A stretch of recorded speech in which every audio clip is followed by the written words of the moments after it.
Do you like basketball? Basketball, no. I like, but I'm not good at. Yes, I'm not. Me too.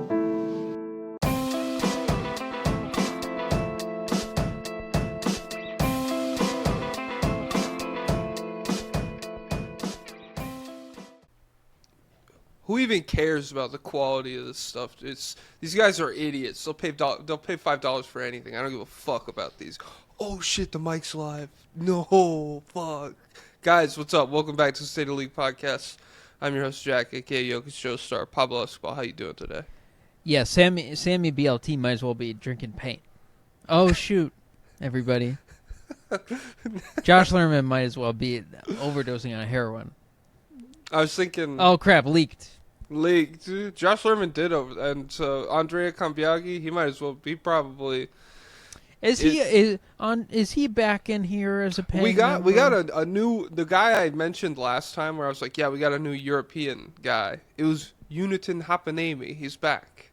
Unitin, okay. Andrea Cambiaghi, are you in here? Make yourself known, you bastard. Known. I think Augusto Dabos is back. He just hasn't made any lobbyist requests. Well, he might be a fucking Stay Hot. Guys, if you go to Stay Hot, make your name even dumber for them. That's all I ask. Because Ben Taylor thinking boobs in basketball, that's pretty good. But whenever they read something out loud, I want them to be in active pain.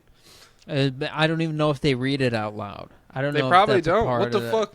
What kind of Yeah. questions would you? Because like they don't have lobbyists. They just have don't. patrons. They have Ugh. hotties. Hey, hotties, ask your put your hot take here. I think Joe Tooney sucks at run blocking. Freaking idiots, freaks. Who's Joe Tooney? I got to figure out my draft. I don't know anything. I'm just gonna do what the computer tells me to do. I think. Draft. Go offensive line first. That's the key to building a safe and reliable football team. Okay, I'm going Lamar Jackson 1, and then second that's pick quarterback. Second pick left tackle because of the blind Yes, side. First pick left tackle because you could put any quarterback behind a great offensive line. Mm-hmm. But if you have a bad offensive line, then the quarterback takes pressure. See, Jalen Hurts. He sucks, but the offensive line is so good. He's the best dual threat quarterback of all time. Do you know the TikTok account Elite Takes? It might be Nico. Yeah. Elite I think I'm mutuals with him. That guy, I sorted his videos by popular. Mm-hmm. And if you do that, his top video is pre-puberty. It's him doing a breakdown on Trae Young's playoff series versus the Sixers. And he's like, "Guy, this is how Trae Young tore up the Sixers when he run pick and roll." Guy with no balls during the Ben Simmons downfall. I'm being blown away right now. And then I was like, how old is this guy? And so he's got to be like, and that was 2021. And then I was like going through the years in his videos because it's like 2023. No, the puberty is set in. Yeah. And I found like a point in 2022 or late 2021 where it's like the transitionary phase. And so, yeah, that guy's got to be like 19 or something. Guys, let's get a testosterone check on Ian Nico 19? Elite Takes. Let's see when he went through puberty. Well, wait. How old were we in 21 if we're 05? 16. We were 16? So Okay, I had done puberty. I was drinking in the high school parking lot and stuff. Yeah, we did puberty at 10. Yeah. I was 8 years old. And I said, Dad, I want coffee for breakfast. And he said, holy shit, you're a man now, son. I got banned from fast pitch baseball because I threw at a kid's temple and he's paralyzed now. So that's in the comic book character Bullseye. I think that's part of his backstory. He was like a kid. Like he doesn't have a superpower. He could just throw things super accurate, which I guess you could like call a superpower, but he's not like a mutant or anything. And so he played baseball growing up. He was like the best pitcher. He was going to go first in the draft or whatever, and he got bored with it, and so he just fucking killed a guy on the mound. He just fucking nailed him in the head, and that was it. In the baseball anime Ace of Diamond, which is one of the best sports animes ever, there was a pitcher whose his like specialty was pitch placement. Like, he didn't throw the fastest or anything. He didn't have the craziest movement. But if you like it high and outside, it's coming to you on that low inside corner, and it's gonna be butter. And it's going wherever he wants it. And they called him Clockwork. And he was also a Chinese immigrant to Japan in the show. It was crazy. Oh, part of Shin Godzilla is this woman who's supposed to be American. She's supposed to be like half Japanese, half American, but like raised in America. Okay. But so they speak English a lot, and her English is not very good. So it must have been hitting for the people in Japan, but it didn't hit for me. And at the end of the day, at the end of the movie, she's like, "You'll be the Prime Minister of Japan, and I'll be the President of the U.S." And I was like, I don't know about that. Guys, would you vote for a Japanese woman who can hardly speak English? Has bad English? I would, but I feel like if you did a census on that, 40%, you're getting the most racist guy of all time. Hey, I'd rather vote for that than Gavin Newsom. If she's giving me health care, she's anti-Israel. Adam Friedland should have him on next. That'd be... Oh, that little slut would absolutely go on Adam Friedland's show. God. I wonder how many times people will do it. Well, it's because, like, also, I'm confused, like... I don't know what else a Democratic person is really going to like. I feel like that's where every conversation will go if you talk long enough with, like, a Democratic politician. It's like, that's kind of like the defining thing right now. It's kind of hard to talk about, you know, how what decisions you're making without talking about that. But yeah, I mean, Gavin Newsom, cause Adam Friedland was in GQ and stuff, and so he probably thinks he's like a hip happening guy. He's the, what do they call him? The millennial Jon Stewart. The millennial Jon Stewart. Nice. Yeah. So Gavin Newsom's got to go on there. And Gavin Newsom's already remember he started a podcast to become the Joe Rogan of the left. Okay. Well, that's us. So second place, but whatever. He had I guess he could be the Lex Friedman. Yeah, he could be the Ari Shaffir, and he could come on our show sometimes, and we could be mean to him. The joke is, Lex Friedman doesn't work unless you have radical centrism. He's the only guy who sees both sides. So. Oh, sorry, you go. I don't want to derail. Was I heading somewhere? Oh fuck, guys! I got bong COVID. I got bong COVID. Oh, from Parasite. The director? Yeah, sure. I have class consciousness COVID. That's what I was gonna say. Jong Boon Ho.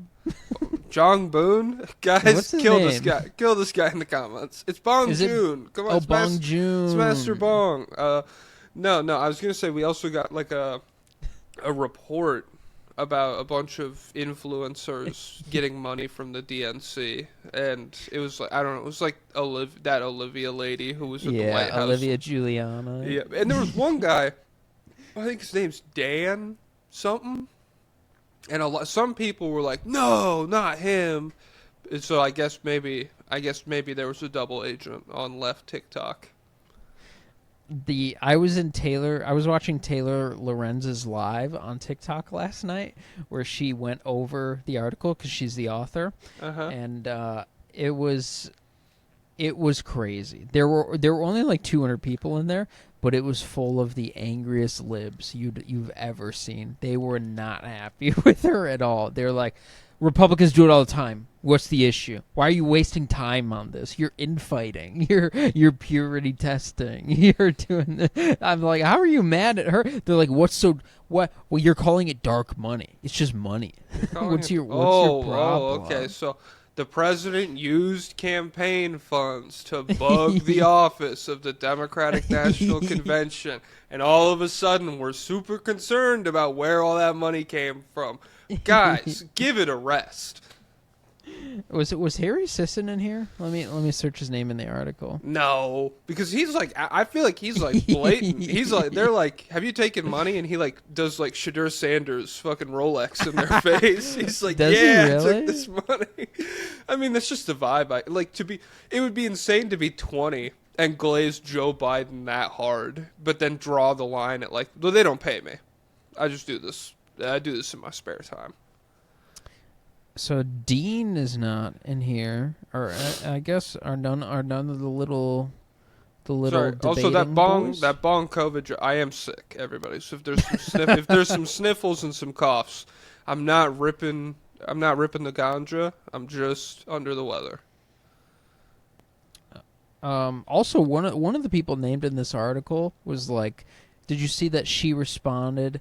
Like Madeline Pendleton on TikTok in November or something was like, people are getting paid by the Democratic Party, and then this woman responded very angrily and then like said, no, this is not happening at all or whatsoever. And then now she was a part of this program, which I believe this program launched last month, so she wasn't part of it. So at the time. But so yeah, she changed it. But guys, be open. She got new information in that time frame, and so she had to reevaluate her worldview. Eat, Pray, Love, Into the Wild, Walter Mitty, radically redefine and change your lifestyle, and good things, money will come to you. Under the Tuscan sun. I think that's in the same genre. You manifest it, and it will come. So she wasn't a hypocrite then, and I think now she's saying Taylor Lorenz is fake and gay journalist. She's not real, or something like that. But also during the live, Taylor Lorenz kept eating she kept eating pizza, and she's like, "I'm sorry, guys, I haven't eaten all day. I'm sorry." I'm like, "Why did you go live? Yeah. Just eat the pizza first." That's me coming back from the bathroom break with a handful of cereal or whatever, and being like, "Guys, let's get back to business." Yeah, I mean, I don't know. It's so stupid to me. Because I remember when that Madeline Pendleton thing went down. And is it Madison Pendleton? Am I fucking it up? I think it's Madeline. Lady Pendleton. Lady Pendleton of TikTok. Big punk rock piercings and dyed hair and stuff. She owns the Communist Store. Yeah, I guess she owns where they sell the means of production. I guess they finally got a hold of it. No, when she said like she really does have a store like that, you know? No, yeah, it's like a co-op, like employees, yeah. And that's a based model. Like I'm on board with the shit she does. I'm not actually trying to make fun of her, but when she said that, where it was like, people are getting paid by the DNC, it's like, obviously, it's raining outside when I can, like, I don't know. It's like, dude, how is that even remotely a controversial take? Because, like, I don't know. And maybe this is just my bubble, but like, when have you ever encountered somebody who felt even like kind of strongly about the Democrats as a party, like to like actually go and make these arguments? I'm sure they're out there, but they're out there now somehow. They've been the narrative has switched from Joe Rogan was the reason the election went the way it was to purity testing leftists they're at fault for swinging the election. Yeah, it's all our fault. Well, I mean, everything wrong with the world, no matter what side of the political spectrum you fall on, you listening this at home, it's your fault that all this shit is going down. So just keep that in mind. It doesn't really fall in any like overarching systems or anything like that, or like a select group of people in power who have set things up to stay consolidated. But that's you, and so you should be really upset about that. All this being said, let me pull up the name of this program, because they're offering up to $8,000 a month. Chorus. Is that like a crypto? It's the nonprofit arm of a liberal influencer marketing platform. So it's the Democratic Party. Hit us up. I'm liberal. we will attend the messaging meetings that take place in a month or every month, and they don't tell anyone to do anything explicit, and there's just a couple rules you have to follow, but I think we need some. Right now, this podcast is not liberal friendly. So, in order to colonize this little space of the internet, maybe would take a little investment, and so maybe reach out. I don't know. I don't know. Maybe we'll play ball. We'll flex There's our no- muscles if you grease the wheels. Hold on. Don't see. You're too eager. Maybe we'll play ball if we drive a hard bargain. Maybe we won't. Maybe that money hits my account. I say fuck Israel still. Maybe, Well, but maybe it hits my account and I say, well, people have all sorts of worldviews. All right, but all right, Chorus. If he does that, what if I get his payment, and then this becomes a debate show? Okay, well then, who's paying me? Evil Chorus, hit me up. You in this. If you do that, you gave up the money, dude. Whoa, so I'm like, I didn't sell out. Yeah, but you're, and then I go, Guys, he's anti-Semitic. Guys, count the aura points in the comments down below. The anti-Semite who didn't sell out versus blue wave Pablo Escobar. Who would you rather support in a debate format? Guys, Gavin Newsom looks like a president in a movie. I think that's the guy I want. And guys, we literally can't run a woman candidate or a minority candidate ever again, because Kamala was the best possible one, and she got thumped. So we can never dream again. So is that what people are saying? Yeah, like, they say. I'm like an online person's nightmare because like it is so frustrating to me. Though like a lot of times I just check out, and I know that's irresponsible or whatever. But like anybody who like anytime I see a conversation like this online, I'm like, yeah, I think I'm gonna go sit in a dark room in silence for like 30 minutes, just collect everything. I'm in the liberal rage pipeline on TikTok right now, so I see. It's like 2014 all over again. Okay, nice. It's crazy. Blue-haired liberal owned on college campus, that kind of thing. Kamala ran the best possible campaign, so we can no longer run women or minorities. The country's not ready, so we have to run a white man. And it has to be Gavin Newsom because nobody else is stepping up. Dude. Gavin, we don't have object permanence. Gavin Newsom's in front of me right now. He's the only guy doing something. The election, the primaries aren't for a little while, but this is the only guy right now. So we're what? 3 years away. No one else run in the meantime. Guys, we've already committed to Gavin Newsom. Think about where you were 3 years ago. What's that? And what's that? The 2022 finals? Oh my God! Will Barton was still on my team. That was like a minute ago. Elite Takes was in his puberty transition phase. He'd just been born, dude. He was just born. He was the youngest person ever. He was a premature baby in the incubator, going, "This is why I don't like the Browns' chances this season." Yeah, they say like when leftists are like, I don't like Gavin Newsom, he bulldozes homeless encampments and did a photo op. That's what they say. You're purity testing him, and so everything is purity testing. Like if you bring up any kind of concern, when I don't want to drink the water, the oil was spilled directly. Okay, dude. So you just want a cup of clean water now? It's like I don't know. I just don't want this oily water, dude. Can I get like maybe a nicer glass? I'm not sure. Also, a new thing they came up with. I gotta commend them. It's an impressive pivot. They have successfully spun caring about the genocide, the new Holocaust in Gaza, into being a selfish thing, because even if all of them are killed, everyone in Gaza, even if all 2 million people are killed, USAID or USAID that got defunded could lead to the deaths of up to 14 million by 2030, and so because Trump defunded it. So they, of course, they certainly knew that ahead of time, and because Project 2025, and so they knew that ahead of time. They certainly campaigned on that and messaged on that, and so yeah. I'm confused, guys. Dumb. I'm the layman here. Pablo's. I'm your representative, the listener. And so it's bad. It's.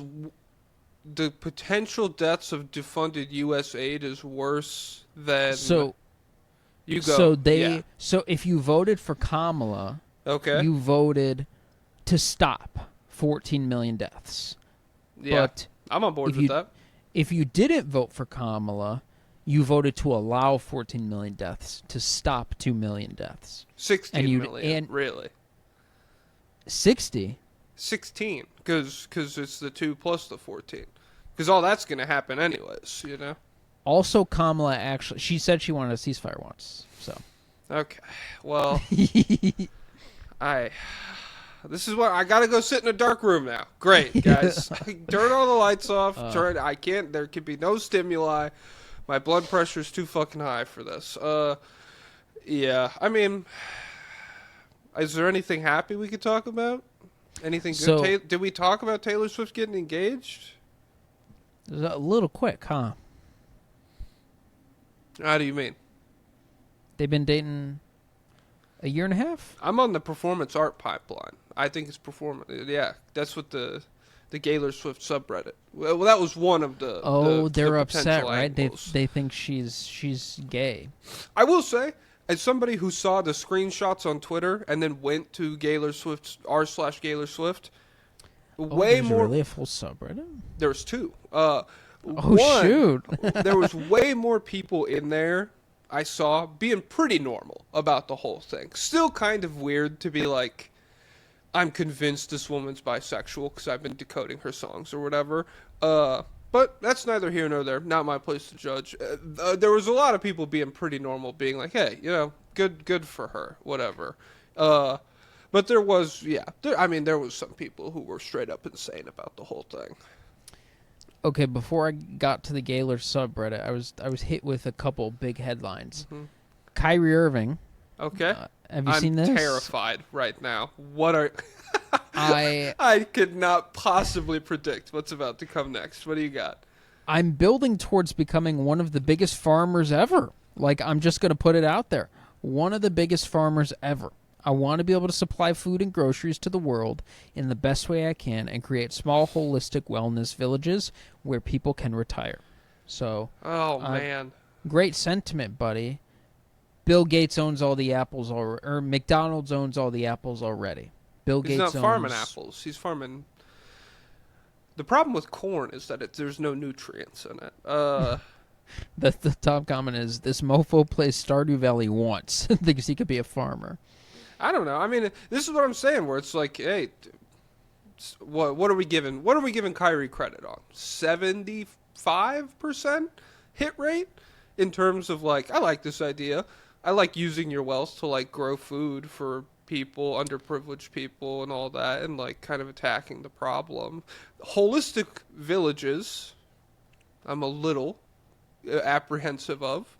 But they said he's going to start a cult, isn't he? I mean, that's like, hey, I'm apprehensive of that part. But taking all your money and putting it into food for poor people, I've seen a lot of NBA players. You could do. I mean, what did Big Baby Davis do? He's in jail now. You know, he's doing fraud shit. So there are a lot worse uses of your money. Well, the farm part is good, but yeah, holistic wellness could land you in jail. Like 30 years from now, Kyrie Irving owned land home to bubonic plague outbreak. Well, I mean, 34 people have died. Straight up, if you told me it was second Jonestown just hit. We got Jonestown too, and it was on Kyrie Irving's farm. I'd be like, oh, man, that's that 25% rearing its head again. 75% hit rate, and the 25 just takes shit completely off the rails. This guy said $20 says Kyrie reinvents childhood slavery on it. Maybe. Crazy. Nah, I'll give him, I mean, I don't know. He seems, his heart's in the right place sometimes, but yeah. I wonder how difficult is it to be one of the biggest farmers ever? Is it harder to be one of the biggest farmers ever, or one of the where he is in NBA history, in basketball history? I would assume it's just well, I mean, now it's probably harder to be a farmer because, like, at this point, it's not like, I feel like it's not like a matter of how hard you work or how much you dribble a basketball in a garbage bag. It's like there are There are like Yonko farmers now and shit. There's like Yeah. 5 farmers that own the entire country. Like, and I guess there's like a lot of You've like gotta smaller need, like, guys, but billions, right, to compete on that level, I would imagine. yeah. I mean, I think so. And so maybe if he gets like other guys to go in on it, and I'm sure he could do good with his just the amount of money he has right now. But one of the biggest farmers ever. That's a pretty tall task. And then the other thing I saw was ESPN is replacing Doris Burke with Tim Legler on the NBA Finals broadcast. So that's pretty cool. How do you feel about Doris Burke? Overhated, underhated, properly hated? What do you think? Originally she was hated for completely unfair reasons. Like, he was just straight up, don't want to hear a woman. I'm watching sports to escape from my wife that I despise. And so why am I having to hear a woman right now? And she does give more insight than a lot of other men and people that like people think are basketball geniuses. But she has become kind of annoying on the broadcast at times, and she's kind of hot takey these days, right? Yeah, I mean, my whole thing, I feel like and maybe this is Richard Jefferson too, but I feel like she was one of the ones in the finals last year being like, yep, and this is where you see the foul baiting narrative come into play, or whatever. Like, she did say some weird stuff. a lot of references to like NBA Twitter and stuff, and like troll, and it's like, don't talk. That's fake. Don't put that on the news. Don't open up that disgusting world.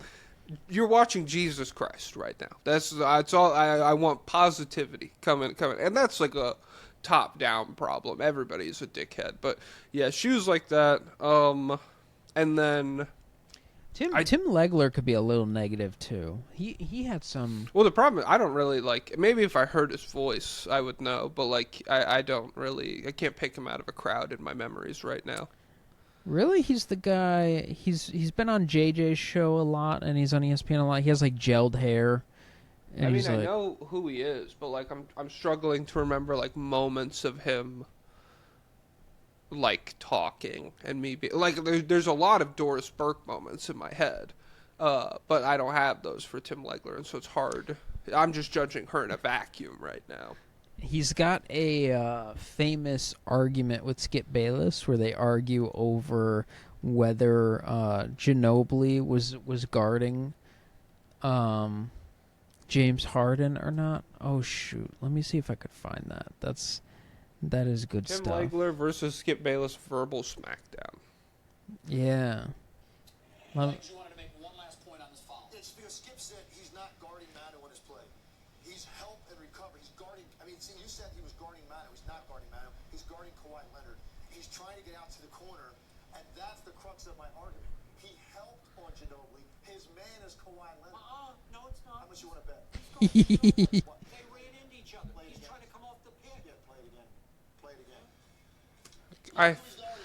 Hey. You want to talk Doris Burke? That is, well, Mother Teresa was bad. Who's a good? That's Joan of Arc. Skip Bayless is the devil. So, like, in terms of like power scaling this shit, that one clip of Skip going, oh my God, get me in a room with him. I'll lay a verbal smackdown. Yeah, it's crazy. Like, it's just straight up wrong. Like, and the confidence is crazy. And guys, the clip is literally Kawhi Leonard wide open in the corner for 3, Harden running out to contest him, and Ginobili like lays him out with the moving screen, and Skip being like, well, they were close to each other, so Harden was guarding Ginobili there. I want to put it up on the broadcast, but I have to. Well, you look evil right now. Your eyes are red in your glasses. A what? Well, now it's not. Your computer screen, it was red, and now it's not. Oh, really? Yeah, if your computer screen goes red, you look scary. Oh, okay. That's kind of... You wouldn't like me when I'm angry. But was I vibey? Kind of like Red X from Teen Titans? No, not like Red X from Teen Titans. Come I don't know if I dude. trust you. Well, I'm a lot like Red X from Teen Titans. Oh, you hit one shot at the park. You're like, was I like Kyrie Irving there? What do you think? It's like, no. Well, I don't know. I'm a lot like him. I need to add him to my aura list with Porco Rosso. Yeah, we should do a more professional one of those for sure. I watched. Have you ever seen Prince of Egypt? Yeah, but it's a long time ago. I watched it the other night. I had never seen it before. It was pretty good. It was fun. It was like that same animation style of Treasure Planet and stuff. Yeah. It was more religious than I was expecting. It was straight up like that's what it is, isn't it? Yeah, isn't it the story like, of Moses? Yeah, and so like I didn't know how hard we were going, and he walks into a cave and it's like, Moses, this is Christian God. Welcome. It's the Abrahamic God in this cave right now. But yeah, other than that, it's pretty. I don't know. I love it. A tale of brothers turned to enemies. That's always a banger, especially when one of them is like adopted, and like you get that thrown into the mix. Oh, like Jon Snow. Jon Snow, Thor and Loki are like that. I'm pretty sure, and it feels like there's a few others, but I can't cook off the top of my head. Has there ever been NBA brothers who are adopted? NBA brothers who are adopted, or at least one of them's adopted. Every NBA brother is blood brother. Was McGrady Onyeka Okongwu adopted by the Ball brothers? No, I think he just went to Chino Hills. I feel like he lived with them in the show for a while. I could be tripping though. I don't know. It's a show though, so it was probably fake. So you probably got duped, idiot. Me, idiot? Yeah. Wow, real creative. I don't need to be creative to smack down a simpleton like you. Simple insults for a simple thug. Wow. Hey, some people have different worldviews, you know? You might see an idiot, someone else might see a genius, that kind of thing. Yeah. There's only two outcomes. So a lot of people might see a normal guy, but, you know, 1%, you get either way. Other than that, I finished Punk Hazard. It was sick. I mean, I guess in the normal manga or the normal anime, the pacing is fucking horrible. But in One Piece, it was dope. And so, a lot of hype moments in Aura compared to and I've been getting Fishman Island defenders in my comments being like, it's not that bad. It's terrible. And it's like the 4 moments we get in Punk Hazard, which, spoiler alert, skip ahead 60 seconds. Law cuts the island in half. Oh my god! Aura. Ice Guy, Aokiji shows up to save Smoker. Oh my god, Aura. And then probably, I don't know, there's a few more like that. Just better fights and like more legit world building. The world building in Fishman Island. Fisher Tiger, cool guy. But overall, like, I just did not feel like I was getting any information. Well, you got the Joy Boy introduction, right? Yeah, that's like one word. It's like the king goes, Joy Boy, we can't save your ship. And that's it. There's a lot of lore. Wait, let me see. Am I able to get video? I'm close to finally downloading the Skip Bayless Tim Legler clip. So holy shit! But that's what we've been building to this whole time. Keep talking about One Piece though. Keep talking about One Piece. I liked the villain more. Caesar Clown and his fucked up laboratory. I like more than Hody Jones and his racist dickheads. And I mean, I don't know. It's just kind of like we already saw him beat Arlong. Maybe Arlong should have just came back stronger. Arlong with hockey, that would have moved me more than Hody Jones with pills. He was like LeBron, right? Just roiding up. Yes, I mean, and his hair changed like LeBron's, and so yeah, there's a lot of similarities. True. Who's Luffy in this? Who stretches the most in the NBA? Wemby.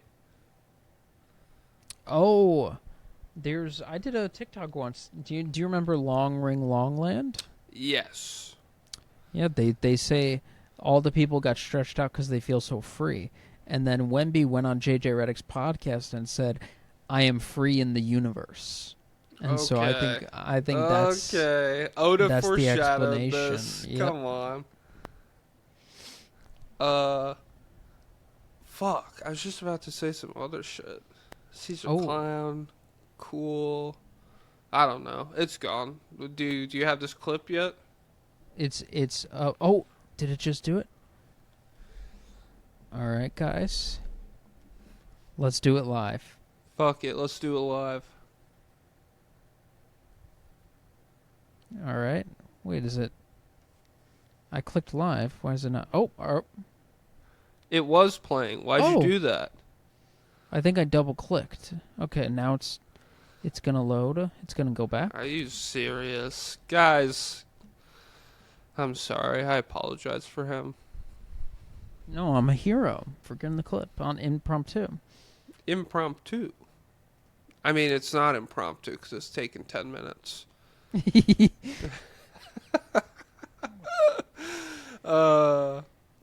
So yeah, I'm excited to come back up I'm here? excited for Dressrosa. I'm excited. Although, Play. okay, He's here we helped go. and recover. He's guarding. I Oh, mean, it's see, you popping said up? he I was don't see guarding it. Mano. He's not guarding Mano. He's guarding Kawhi Leonard. Okay, he's now trying I'm to get out to the corner, and that's the crux of my argument. He helped on Ginobili. His man is Kawhi Leonard. No, it's not. How much you want to bet? He's guarding Ginobili. What? They Play it ran again. into each other. Play it He's again. trying to come They off ran the into pick. each Play it other. again. Play it again. Play it again. Play it again. So, what is he arguing Look here? who he's guarding, Skip. He's guarding Skip. Kawhi. He's matched up with Kawhi Leonard. He helped off of Leonard to stop the Okay, penetration. but he goes out and runs into Ginobili. He stopped. That's a help and recover play. Okay, He all right, all stopped right. him, but his man is Kawhi Okay, Leonard. okay, I'm with you on that. Okay, so- but they run together. He runs into Ginobili. But he's just okay, but don't stopping give the me ball. this. Ginobili's going like this. Ginobili's protecting himself too. They run He together. prevented him from making any play on the shooter. He's not trying to make a play on the shooter. He's making a play. He's stopping Ginobili from going to the hole. No, the play is He's ultimately stop the guarding. penetrator. He has Oh, my left his God. man. He is guarding. He's Skip, stopping the Skip, drive. I participated in this kind of defense for 10 years in the Okay. NBA. That I've is watched it for it's 30 a years. help and recover. He Based, was guarding based. Ginobili. He was stopping He Ginobili. was helping to till Yeah. he picks up the penetration Okay. and gets to the next part of it is Okay. when he passes it. You Okay, so for any audio listeners, James Harden is guarding Kawhi. Kawhi fades out to the corner while Ginobili is driving into the paint. Harden, instead of following Kawhi to the corner, steps up to stop the Ginobili drive. He had an angle on Ibaka. Maybe Or Ibaka chases no. it down, but Ginobili would have probably gotten a good look at a layup if Harden didn't help down and stop the drive. Well, wait. No, he's not starting. He's trying to get out to the corner, right? But Yes. but Ginobili runs in front and sets an illegal screen, and then Harden bashes into him. you recover the So- There's no pick play. Ginobili's not trying to pick him. They run into each other. They run in. James Ginobili- There's no pick play? How can he his say arms that? up to James stop Harden's himself. very next step is going to be to step and extend on the He's shooter. got a lane to go to Kawhi if he does wants to go. not, And but he Ginobili flopped. took it You know away why he from couldn't him. go to Kawhi? He flopped. He flopped away, and I will say this. It's karmic justice, if you want to Can call we it. respectfully disagree and move on to the Heat? No. Holy shit. I love It's a young clear cut Stephen what it A. is. What a Sorry. dickhead. I'm I'm told, I haven't seen this. I'm told that we have a freeze, and I don't think Skip is debating this point, that he is matched up No, with ultimately. Leonard Okay, but to what I'm start the saying play. is he's guarding Ginobili because he's going to stop the drive. Right. He thinks Ginobili's going to the hole. But it's a help, which is this part you're Yeah. talking about, and then it's a recover if he passes it. Okay. Is that a If flop? Ginobili shot the ball It right is a there, flop, he isn't it? probably I mean, would it's try to take kind of a charge. flop, Is but he like, facing Kawhi or facing I don't Ginobili? know. He's It's facing a moving Ginobili. screen Yes, for that's sure. right. Drive. No, I know. You teach a 6-year-old that. Okay, I know that. Okay, the point That's what he is, did. they All run right, flat end face to this. face. I'm done. I can't. You're gonna put me back in the dark room. That's Tim Legler, guys. He'll be at the finals. He'll be in the finals, and that is a true testament to how awful Skip is. Is that for 20 years everyone was like, Stephen A's cool. I fuck with Stephen A. Yeah, and you know what? They really were a great duo. I wonder if Stephen A's popularity will ever suffer enough to where he'll be like, let's get the reunion going on. Let's get some ratings back. I don't know. To me, the question is more: is Stephen A. that addicted to attention? Because I feel like the ratings suffer. He could just retire. He's probably so rich and stuff. And so no, I think he's absolutely addicted. I mean, the guy goes on Fox News. Yeah, that's true. Okay. What do you want? When do you want to get into this position stuff? Well, let me check what kind of views Skip is getting on YouTube On these Rumble. days. What's Skip doing on Rumble? Skip needs to join Kick. All right, so he posted 57 minutes ago. He's only got 154 views. Oh my god. Dude. We actually fucking nuked this guy. Are you serious? We're putting up the same numbers, I bet. After how many 57 subscribers minutes, does he have? He's got 243,000 subscribers. So A lot of those really, are dead old guys. A lot of them are babies too, though.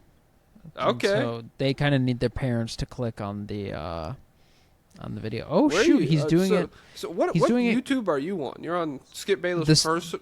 What? The Skip Bayless show. And he's doing this podcast. He's doing this episode with Ernestine, his partner. And it's called Taylor's album cover, More Inappropriate Than Sabrina's? Rihanna's Baby Bump. Halle Berry claps back. How the fuck is this? What didn't you used to talk? I mean, we never talk about sports anyways, so don't call me a hypocrite when I say, didn't you used to talk about sports? What is this?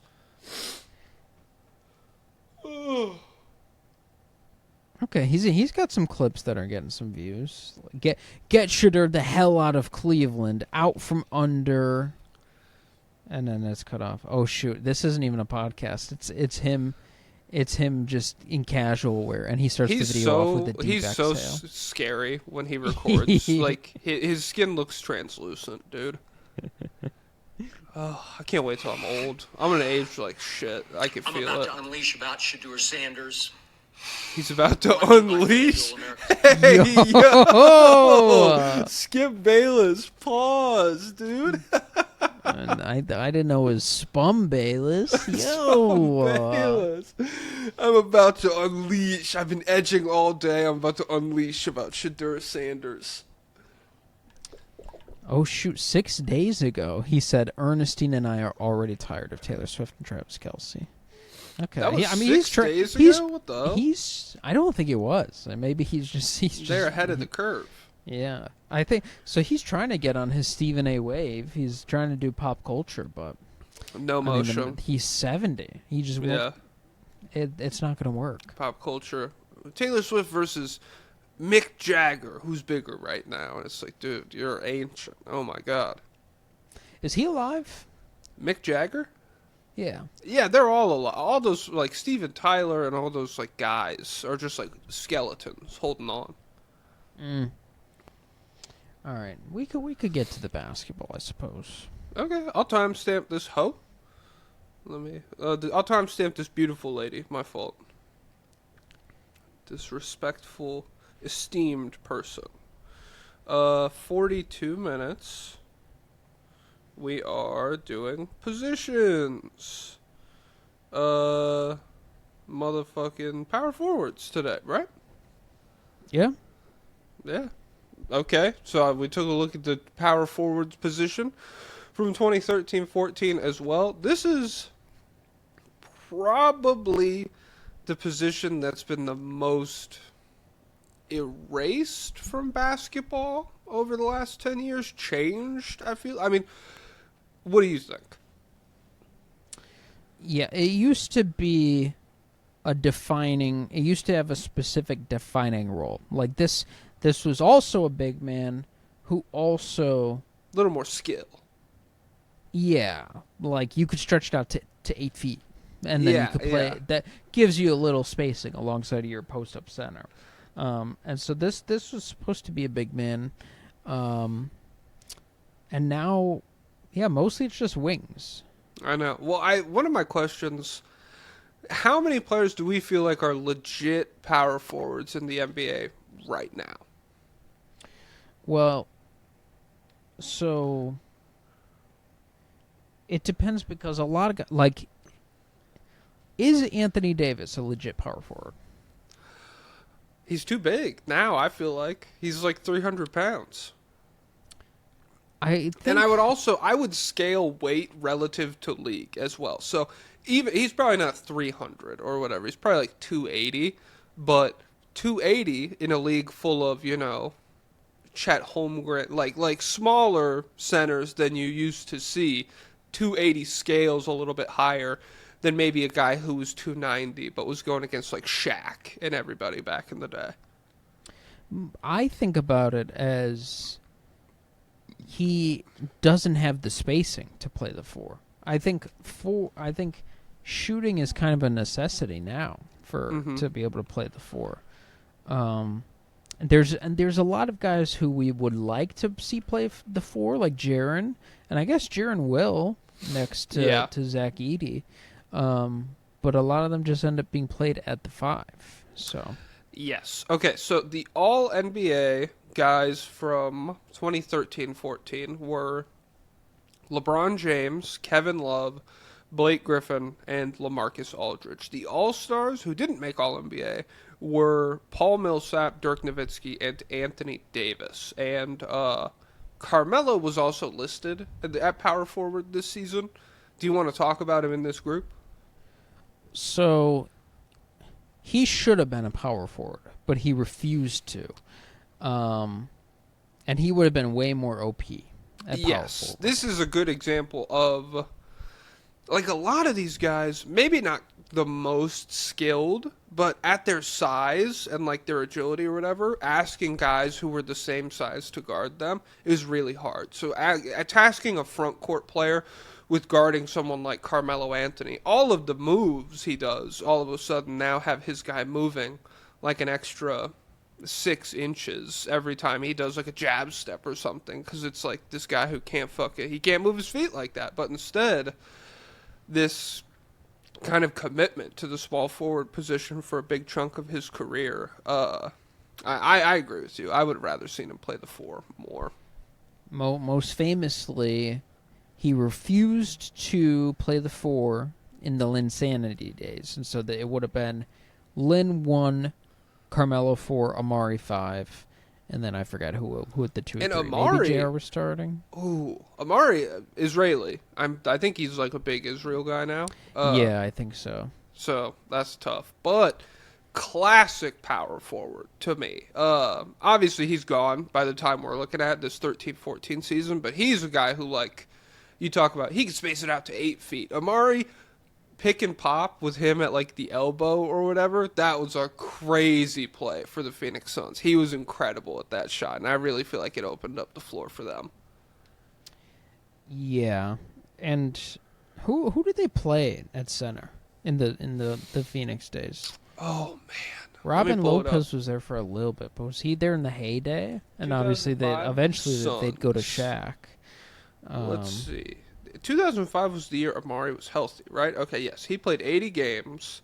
Oh, I guess he was playing center for them that season because Sean Marion was playing power forward. Okay.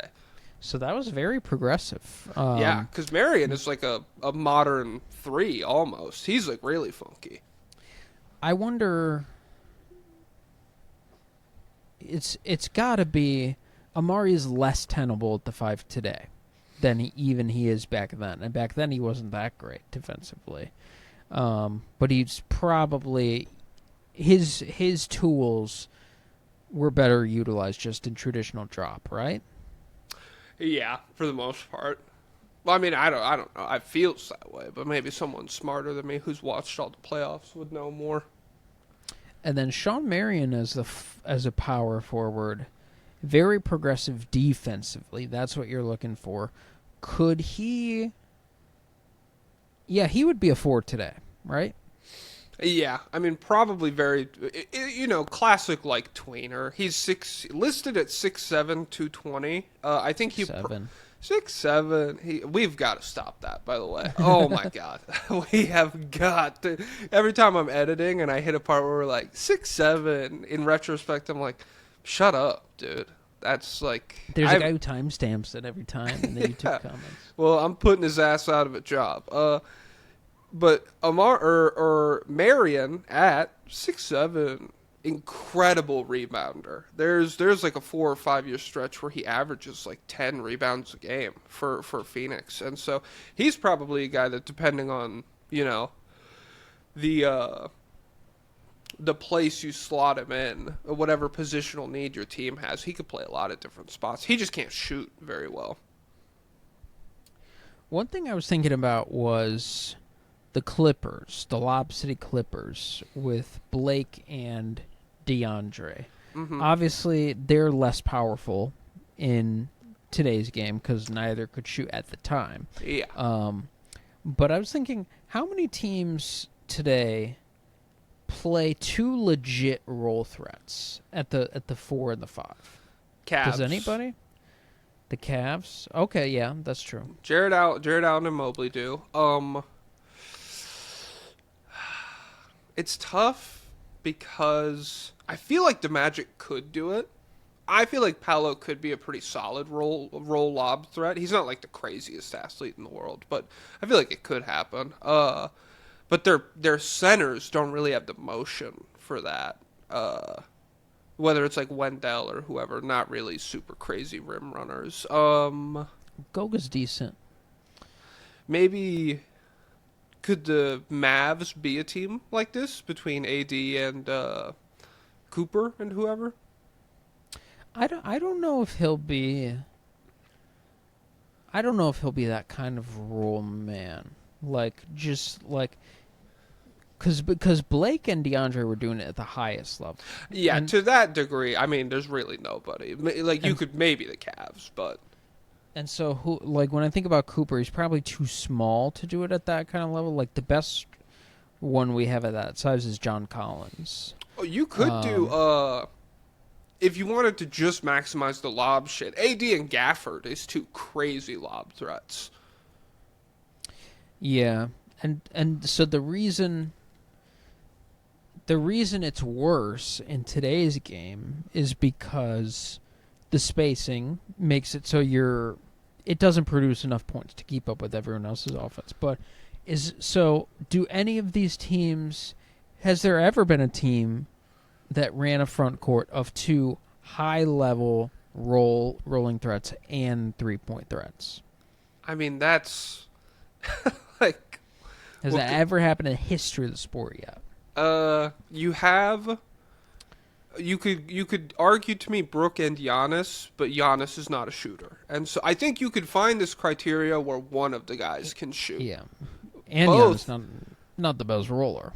Well, that's what pisses me off the most about Giannis and the Dame experiment is when Giannis runs two-man game with Chris Middleton, it's seamless. He's incredible at all of the stuff, and Middleton finds him for lobs all the time. But with Dame, it's like almost like he respected his individual game too much to be like, I don't want to be in your way. I'll just pop over here or whatever. I guess it probably hasn't happened because we're very new to centers being able to shoot at all, right?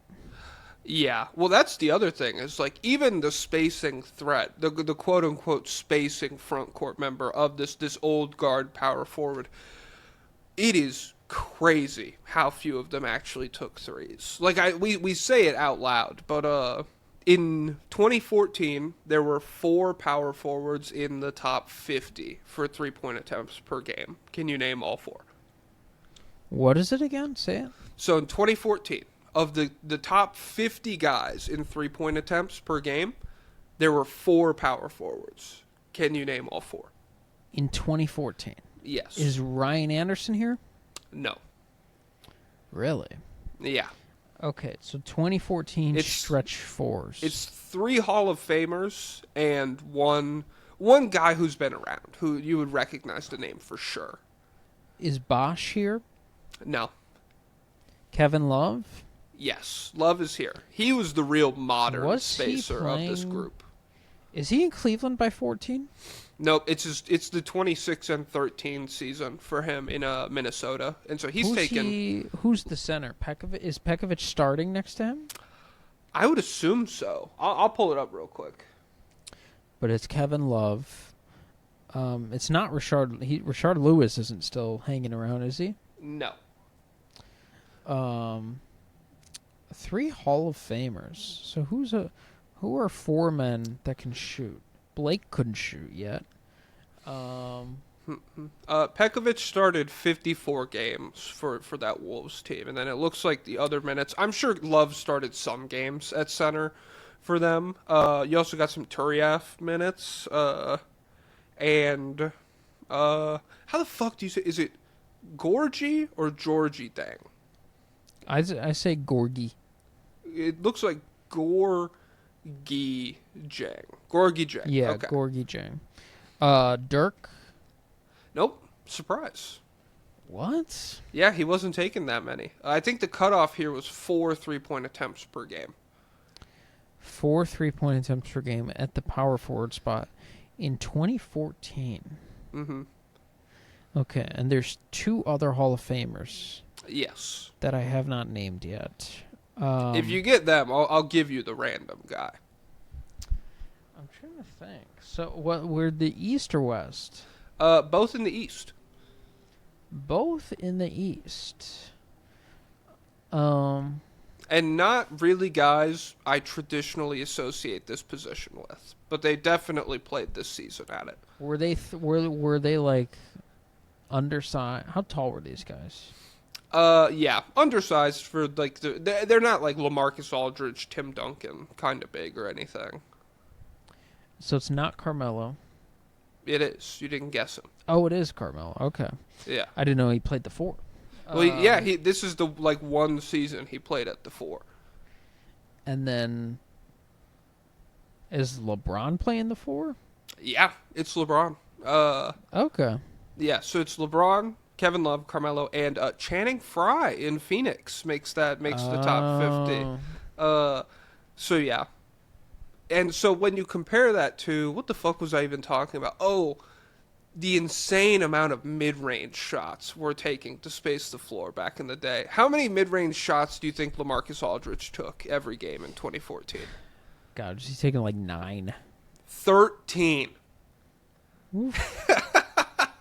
I refreshed the NBA I'll tell you page what, though, like 4 in my times. mind, he's shooting 78% on those. So it's okay for him. That's very much, that's the cool factor. That's the Tracy McGrady. I don't give a fuck. He's cool, so I'll give him a little boost there. Yeah. And then Dirk, he was taking 9 field goal attempts. Carlos Boozer, your close personal friend, he was taking 6. Blake was taking 6. AD was taking 5. AD, it wasn't this year, but AD did have one season where he was incredible from the mid-range, like 55% or some shit. Yeah, I wonder, will we ever get back to a point where long 2 spacing matters at all? Like, we saw it a little bit with Giannis this year, but, like, if you're just a 0 from 3, like, would there be any value to having Zion be able to make a long 2 at 45% rate or anything like that? Well, I think that might be where it comes back a little bit, is when you have these power players. Because what's cool about Giannis's, too, is that, like, it blends so seamlessly into his scoring game as opposed to, like, a three-pointer. To the point where I'm like, if I could pick between him having this mid-range or him shooting, like, 34% on a couple of threes every game, or whatever, like, an okay season would be for him, I'd much rather have the midi, because defenses actually now have to, like, react to his pump fakes 12 feet from the basket, as opposed to him just being left wide open and kind of punishing defenses sometimes. And so, yeah, I feel like maybe with stars, well, it's not that it's even gone anywhere. Stars take deep 2s all the time. As far as role players go, I don't know.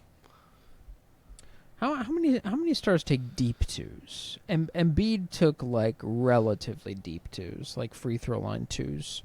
But does anyone else take deep 2s? Let me see. Let me pull this up. I guess Jokic sometimes, when the 2-man game, like when they sag off him. I'm pulling up NBA.com, has you can sort it by 5-foot range. So what is a three-pointer? Is that 23 feet? Yeah, I think so. Let me see. I have cleaning the glass. Cleaning the glass defines long mid-range as shots outside of 14 feet and inside the three-point line. Okay, give me that. You pull up that. Yeah, this is a pretty typical list. The one I'm looking at from 15 to 19 feet for deep twos on NBA.com. I have DeMar DeRozan as 1. Brandon Ingram is 2. Giannis is actually 3. Giannis is pretty far out. I feel like he's the furthest. Just in terms of like his average shot Of where the mid range shots are coming from. Like he's the only guy that I think has taken like 2000 style long twos at times. Yeah, like foot on the line type shit. Yeah, I feel like that's probably gone. Especially in terms of like if you go watch some shit. I'm sure if you watch this 2014 season, you'll see Ginobili or Tony Parker or whoever take like a foot inside the line pull-up jumper or whatever. I feel like those are probably gone unless it's like end of the shot clock, we're just getting something up, because you're so confident in being able to generate a better shot now. Like if you have 10 seconds on the shot clock, dribble it around. We can find a contested 3 is probably better than that for a lot of these guys, much less like an open layup or something. Yeah, I'm bringing up shooting frequency. And it's taking forever to load. Okay, long mid. Let's see whose game is comprised the most of long mid-range shots. We'll see when it loads, guys. What's up with? Anyone else have their computer lag? Like what? Guys, that's a little relatable section for everybody because it's like comment down below if you've ever lagged. I will say, my ivory tower up here, my new MacBook, I can have 10 basketball reference pages open at the same time, and it's firing on all cylinders. See, because of Streamable not being able to use YouTube videos, I have too much garbage downloaded on my laptop. I gotta do that. I have too much Noah Penda. I just have all our clips. Like, I have all the individual audio files and everything. I just have to scrub the whole thing before I leave. The fuck was I even doing? Where did my page go? I was looking at. I want from 2014. I want the. Let me see. The only other thing I wrote down. It's crazy how much different the position is defensively now. It's like going through. It's crazy how often teams just had like a second slow big on the floor, and that was like a survivable play style. Yeah, I feel like it probably made their rim defenses better than they are today. I would imagine. I don't know what the stats say, but yeah, the offensive trade-off is crazy. It's just so crazy people didn't realize playing how it's easy to say with hindsight, but it's just crazy. It's crazy they didn't know how to make a light bulb before that. Because yeah, I know how. Well, that I know seemed that I look back and I'm like, well, how would I have thought of that? No, come on. I'm like, God, I would have to make glass. I would have gun to your head. What's in a light bulb right now? Gun goes off. My God. I don't know. I don't know how anything works. Like I don't know how video works. Like, is this really just we're just taking a picture every second?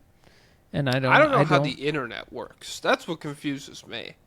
Like I don't know how my fan works. I don't know how. I know it's powered by electricity. How am I harnessing that? I don't know. And JB Pritzker's on a treadmill somewhere. Oh my God! Speak of, dude, the electricity bills in Illinois have gone bonkers. Doubled, more than doubled for me. Holy shit! Does your apartment not have utilities? It does have utilities. Wait, what do you mean? Like it's not included in the rent. Utilities. Yeah, I gotta pay it. That sucks. Ours, it's we have to pay the internet, but water, heat, electricity, we're good. I think gas is included. Oh, and I don't have to pay water. Or no, I do have to pay gas. Yeah, I don't have to pay water, but gas and electricity I do. And it's a big controversy because something with ComEd, something happened where they have to charge more rates. Like I think it is a legit thing somehow, but it's absolutely insane. They need to subsidize it. Plus, JB needs to stay off the Ozempic. Is he getting skinny? He's getting smaller. Yo, that's not how you're gonna win the hearts of the people, man. It's not gonna work, dude. And he does some good stuff, but I was reminded of his flaws the other day. Who was he? He might have been interviewed by Hassan Minhaj or someone. Okay. And he was like defending the existence of billionaires. And I was like, yeah, it's guys. Even if the zombie hasn't bit you, I thought he was still one a of the good zombie. ones. Has He's your shit loaded yet? It just wasn't working, so I quit it. Yeah. Well then, what were we even talking I was trying about? to find. What were you I was pulling trying up? to find. Well, I was going to look at the long mid-range shot frequency leaders in the NBA, but now I'm curious who. Are you able to find out who finishes the most lobs in the NBA right now? No, I've looked that up before. I can't find it without cleaning the glass. I don't know if that's even on cleaning the glass. 'Cause I'm wondering. Yeah, I'm still thinking about the two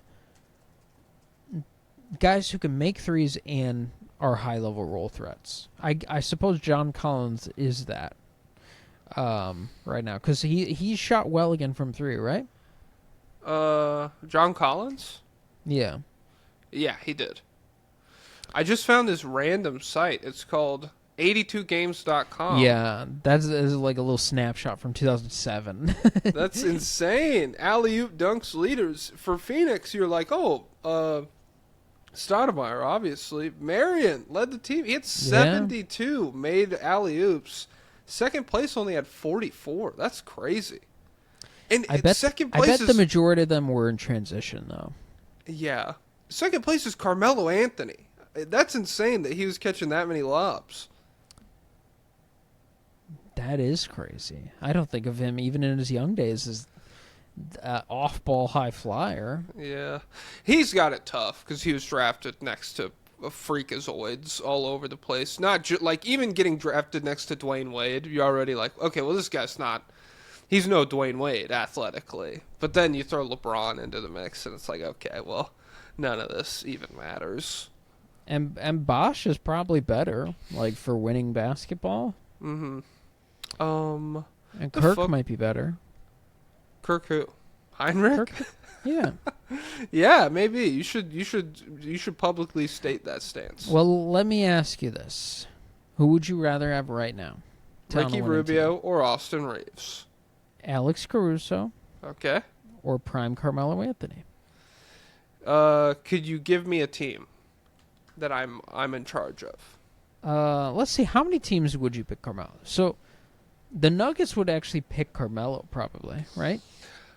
That's really tough. I think I'd probably choose Caruso just because we've seen time and time, like we've gotten like 5-year sample size where it's like Jokic and whoever, it's probably enough offense. It's probably enough to get the job done if you could slow the other team down.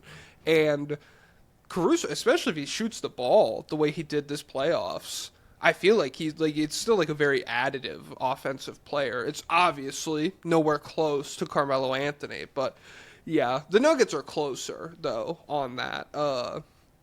It all depends on. I don't know. I might go Carmelo because I feel like he's super Cam Johnson.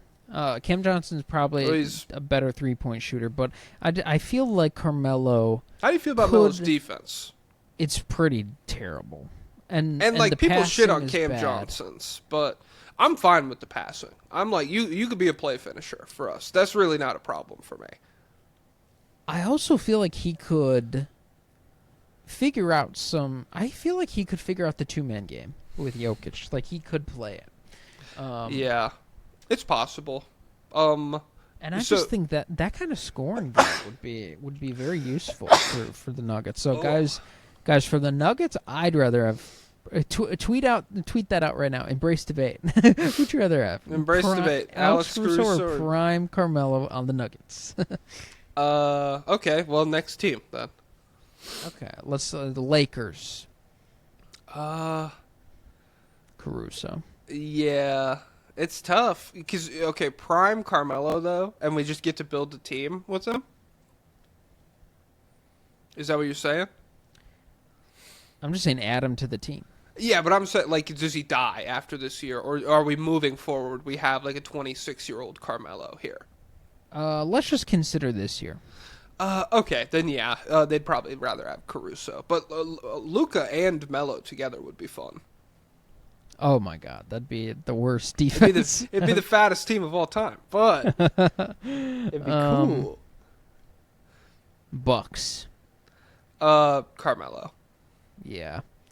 It's Should we go through every team? I'm down. I don't got shit else going on. Yeah, like I don't care. Guys, comment down below if in retrospect this is a poor choice or an epic Guys, choice. comment down below. So embrace debate, and you, as the outside source here, you can comment any other player you'd rather have besides Caruso or Carmelo to put on the teams that we're talking about. So if you're like, yo, the Hornets need prime Michael Jordan, go ahead and throw that in the comments. It's fine.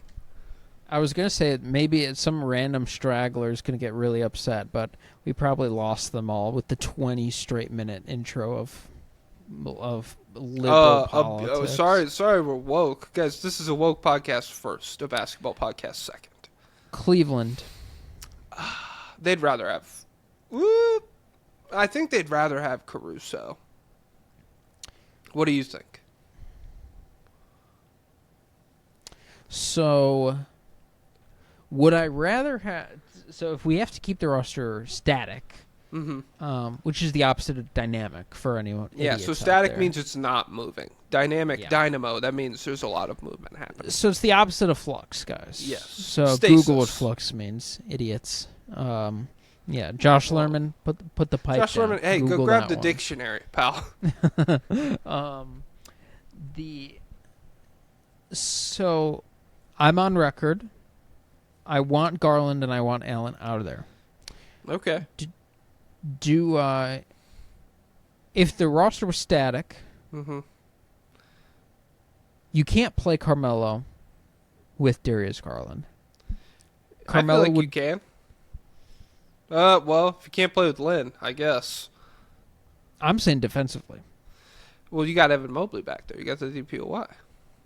Yeah, I mean, Maybe you just got to kill a different backcourt member, make some room for a better defender. But no, or if something. you can't change the team, how do you feel about a Garland, Mitchell, Melo, Mobley, Allen? It's bad defensively. Too leaky, I think. Too leaky for me. Yeah. But who would you rather have offensively in the playoffs? Prime Carmelo or Darius Garland? Either or. Probably Melo just because of the health. I feel like healthy. We have no sample size. I wave my hand. Healthy. Cast a spell. Okay, I guess still Melo then. I think so too because he's bigger, and obviously Garland nukes him as a passer, but that kind of tough shot making, I don't know. So just don't ask him to dunk on Roy Hibbert. Sorry, Knicks fans. So would you? Who's the bigger defensive hole? Darius Garland or Carmelo? Is there anyone that Carmelo could guard in the East? I feel like Melo. You know, there are some moments in Denver in his more athletic days where like he settles in and takes something personally, and he's not like awful. Whereas Garland, I mean, unless he's guarding Tatum, it's hard for him to get a stop.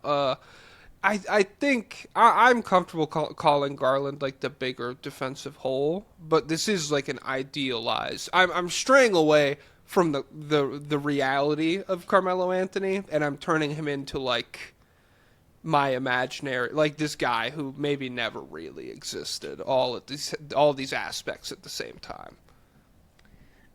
Could he guard? Paolo. I mean, Strength.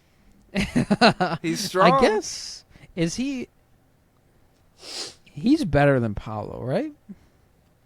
He's a better I don't three-point know. shooter. Well, he's a better. Well, the problem with Paolo's Paolo a better is just, passer. Paolo's just a better engine. I feel like in terms of generating open looks for other guys.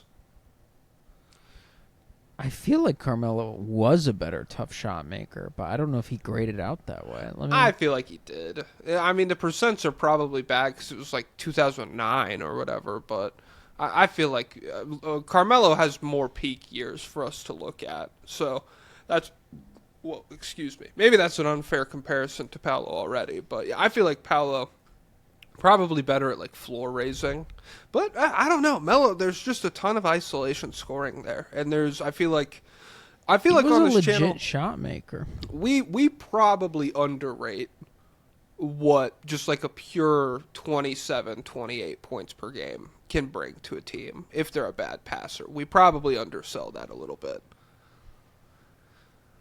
It just depends how much. It depends who you're depriving of oxygen when you really commit to those 27.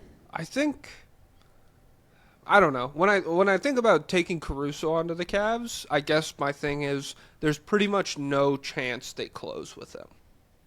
Do you feel like there's a chance that they just bench whoever doesn't have it that night, and they close with like Caruso and Garland or Mitchell?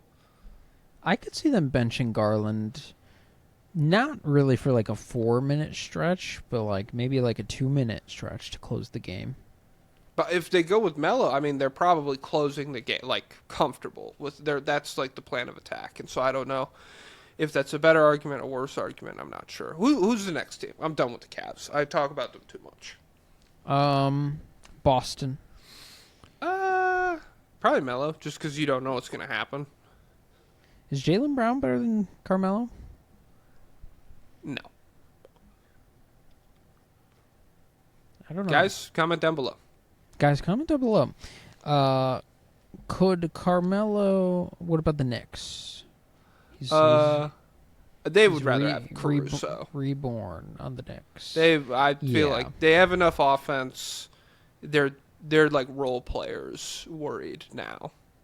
And I mean, you want to talk about scary shit. Melo Cat, front court, defense. Come on. Carmelo's Knicks years, he was really good in the long mid-range. 88th percentile, 86th percentile, 85th percentile. It's mid-40s percentages, but still. What were his playoff mid-range stats? Is he ever good in the playoffs? Okay, in 06-07, he shot... He was in the 92nd percentile. He shot 44%. But wait, that can't be right. Oh, no, that's the regular season? Oh, yeah, he was at 40%.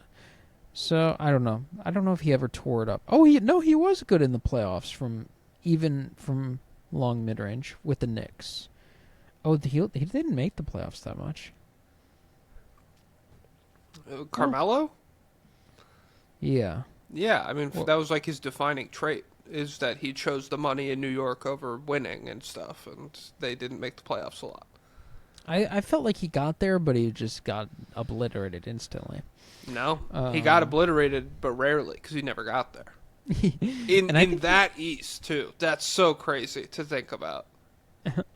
He also did have a big Denver series one year, right? Or like big Denver. Yeah, he had run. several big playoffs. I mean, the nerds among us would probably argue Chauncey Billups equal or greater impact in some of those postseason runs. And Billups, I mean, fuck the guy. He was still crazy at that point, though. But yeah, I mean, Melo had some very respectable playoff appearances in Denver. But you know what? We We are only going an hour 30 today, guys, because it's Chuckle Week. Yeah, only fans of a podcast that doesn't exist anymore know what that means. But The fuck? Chuckle Week? dude, you don't know about Chuckle Week? You literally said a reference to this podcast last episode. Well, what is it? It's the Ted Nivison Chuckle Sandwich. Oh, I remember that. Yeah. Well, yeah. What was the 'Cause what did you reference to it? Oh, bacon. More bacon. I've or just more seen that games or clip. whatever? Infinite. Well, you could have infinite games, Yeah, no yeah. bacon, or no games, no bacon. Which would you? They would rather always have? ask their podcast guests that. But what they would do was a thing called Chuckle Week, where they would meet up in L.A. and just record. For a week, they'd record like a ton of episodes with guests. Like they'd film multiple podcasts every day, and then they would just release those, and they wouldn't have to work for like months. Cumtown did that once, but they did it in a cabin in the woods, and there was like cocaine there and stuff. Oh, Yeah. Would you do cocaine? No, I'm scared. Feds get him. Len shit. Bias. They'd be like, you want some of this? And I'd be like, let me tell you guys a story about the next Michael Jordan. Or perhaps the Michael Jordan that never was. Now that guy would have been a lop threat. Yeah. Some other power forwards I wrote down. Just names that jumped out to me. David Lee. Serge Dead. Ibaka. He could play. Yeah. Thaddeus Young. he ended up shooting threes eventually. He was taking like 1 3 a game, but he was like 38% this season. Did he ever... Were they separate? Did he ever have a year where he overlapped, where he was still athletic enough to be a really dynamic leaper, roll man, and a capable three-point shooter, or were his legs gone by the time he started making threes? Nah, I mean, he's 25. He shoots 38% on 3 attempts a game. He's 27. He shoots 39 on 4 attempts a game.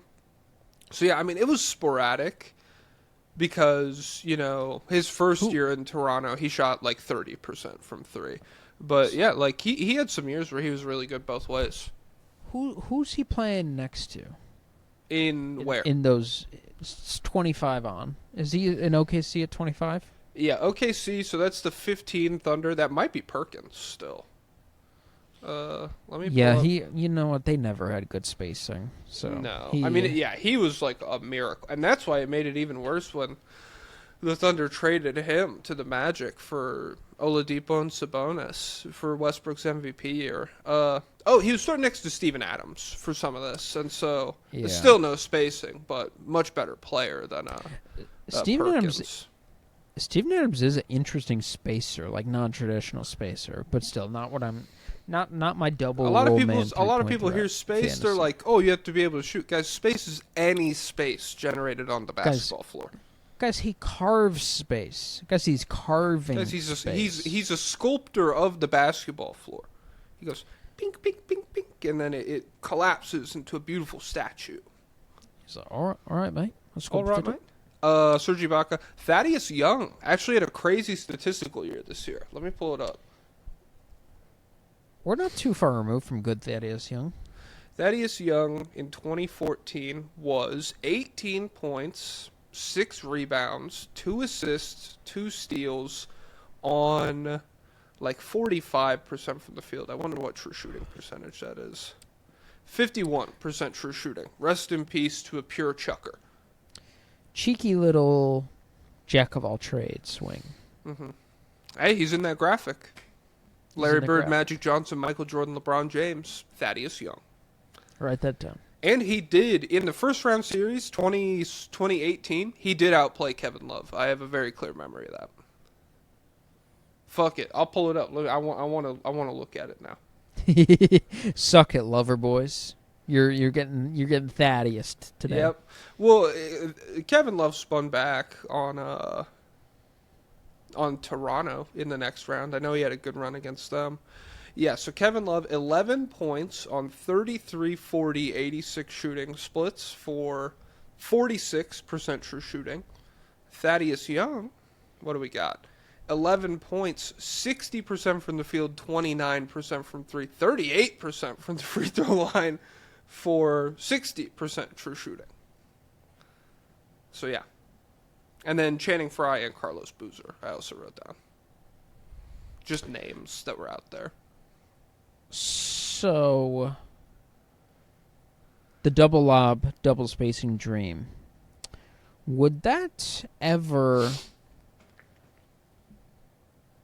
actually make a difference? Like, would a team end up getting more lobs than they would otherwise, or would the two guys just split the lobs? Probably. I think you have to be able to have two-way big-to-big passing to really capture your image of, like, we're getting more lobs and they're not splitting it, which I think Mobley does really well. Allen, you know, it is what it is. But yeah, I think, like, the ability for them to throw each other lobs is really important. Hartenstein and Chet could be like this. They're both pretty solid lob threats, and OKC regularly runs plays for them to, like, throw lobs to each other. What about cheeky Atlanta coming up this year? They have a lot Jalen of Johnson lob threats. next to Porzingis? Maybe. I don't know how Johnson's passing is, and so I do feel like if you just have them out there and you're like, Trey, throw it to everybody, they probably do end up just splitting total lobs instead of creating additional ones. My dream is like Johnson set a screen, rolling downhill, Porzingis cutting in from the corner, lob option. If it's there, throw it. If it's not, fade to the corner for a three. Johnson, throw it or not. Skip Bayless, he was Fade guarding to the Kawhi. corner. He was guarding Ginobili in the corner three. I wonder if we can get to a point where, like, in 53 years, everyone on the court, lob threat, spacing threat, ball handler threat. 53 years. What is that? 2020, or wait, no, 2078? Jen Hector. Jen Hector. Guys, Jen Hector kids don't know nothing about this shit, bro. Yeah, they're freaking they're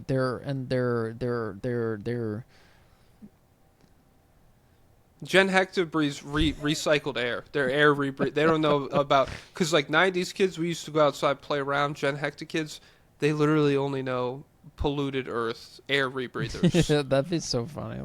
The kids today don't go outside. Of course, it's uninhabitable. But it's underwater. It's under acid. It was uninhabitable when I did it in the 70s. Hey, you ever heard about a thing called leaded gas, pal? Come on.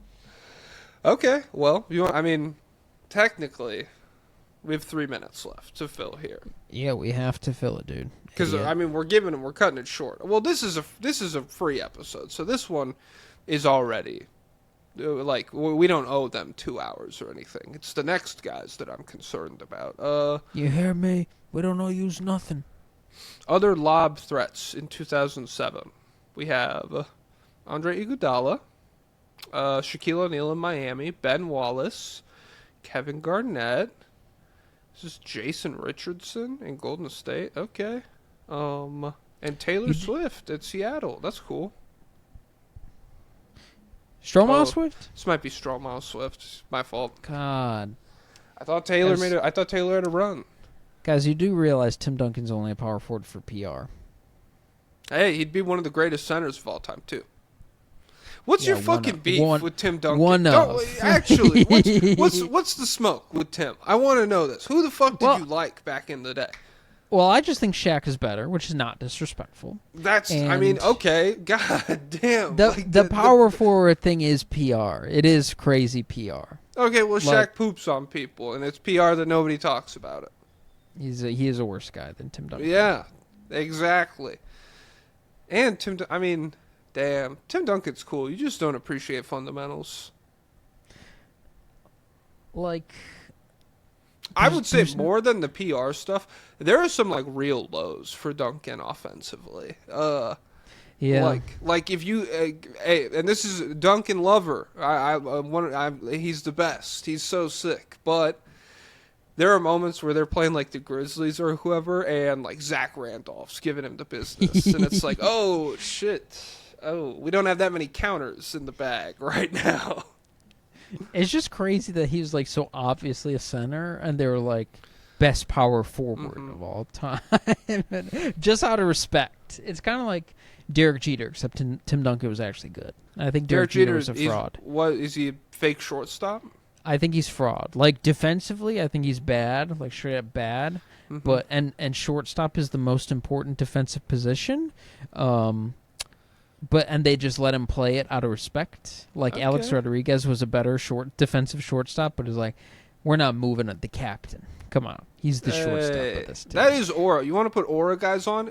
Nickname being Mr. November? Come on. That's kind of aura. Yeah. Or even more than that. Mariano Rivera is aura personified. Yeah. Holy shit. He was actually like one of the GOATs, I think. But Yeah. baseball guys, comment down below about Derek Jeter. Is he? I think my understanding is he was a very good hitter, but the mystique doesn't match the reality of his overall impact. More men have walked on the moon than have scored against Mariano Rivera in the playoffs. How many men have walked on the moon? 12. Really? That's crazy. Yeah. About to be 13 when I'm done. Guys, What are you coming gonna to you do up live there? from the moon. You might have noticed the background's a little different. It's because I'm on the moon right now. Oh, shoot. Oh, wait. All right, end it, dude. We're at a Guys, minute we're 30. done. Bye. Done. David Robinson, take it away. Basketball is an endurance race. Whoever's got something left to give in the fourth quarter wins.